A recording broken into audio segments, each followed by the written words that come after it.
রাসূল সাল্লাল্লাহু আলাইহি ওয়াসাল্লামের কাছে একটা কসমেটিক্সের বক্স থাকতো সবসময়, জরুরি 5-6টা জিনিস এর ভেতরে থাকতো। ওখানে আল্লাহ রাসূল সাল্লাল্লাহু আলাইহি সাল্লাম চিরুনি রাখতেন। চিরুনি, আপনারা চুল আঁচড়ান তো চিরুনি দিয়ে, সবসময় পরিপাটি থাকবেন, এটা সুন্নাহ।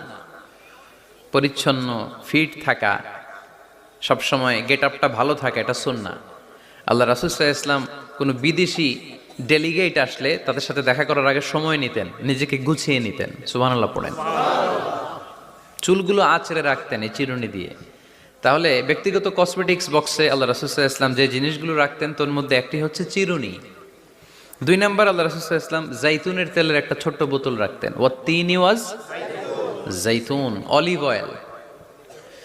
অলিভ অয়েলের ওয়াজ করেছি গত বছর, যেখানেই আমার সাথে লোকজনের দেখা, কয় হুজুর এখন থেকে অলিভ অয়েল মাখি আমি, এজন্য সুন্দর হয়ে গেছি। তো অলিভ অয়েল রাখতেন, চিরুনি রাখতেন। এরপরে